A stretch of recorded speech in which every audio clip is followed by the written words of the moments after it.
करण्याची कार्यपद्धती व त्यासाठी लागणारे साहित्य. मोल्डिंगवरील system sand, glass plate, air oven, data 0 असल्याची खात्री करून घेणे व त्यानंतर सिस्टीम सँड त्यामध्ये टाकून ग्राम वजन करून घ्यायचे आहे.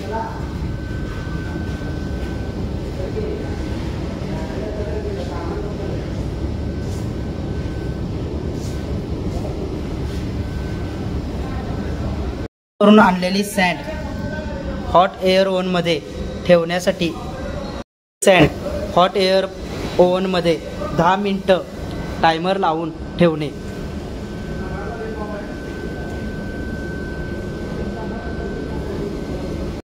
$110°C टेम्परेचर असल्याशिवाय ग्लास प्लेट आतमध्ये ठेवू नये. ते झाल्यानंतर हॉट एअर ओव्हनमधून ठेवलेली सँड प्लेट बाहेर काढणे.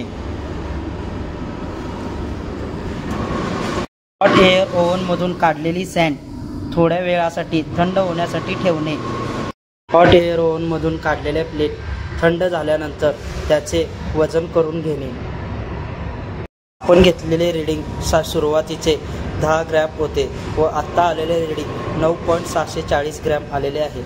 मॉइश्चर कॅल्क्युलेशन करण्याचा फॉर्म्युला असा आहे की हॉट एअर ओव्हनमधून ठेवण्याआधीचे सँडचे वजन म्हणजे आपण घेतलेल्या सुरुवाती सँडचे वजन मायनस वजा हॉट एअर मधून 10 मिनिटानंतर काढलेल्या सँडचे वजन म्हणजे आपण हॉट एअर ओव्हनमधून 10 मिनिटानंतर काढलेले गार झालेली सँडचे वजन घ्यायचे आहे.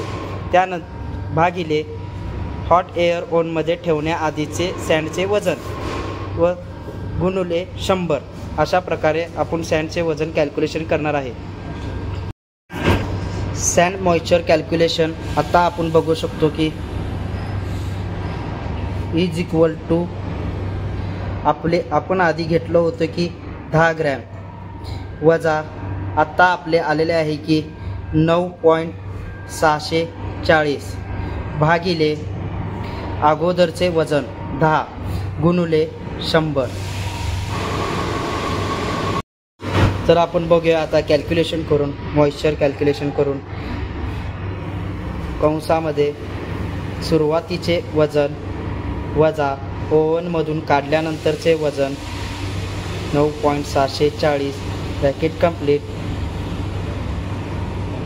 भागिले सुरुवातीचे वजन गुणुले 100.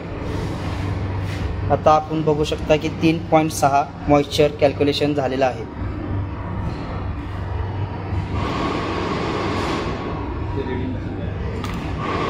आलेले रीडिंग आपल्याला दिलेल्या रेकॉर्ड किंवा रजिस्टरमध्ये नोंद करायचे आहे. आता आपण बघू शकतो मॉइश्चरची रेंज आहे 3 ते 4%. तर आपला आता आलेला आहे 3.6 म्हणजेच आपण आता रेंजमध्ये आपली मॉइश्चर आहे.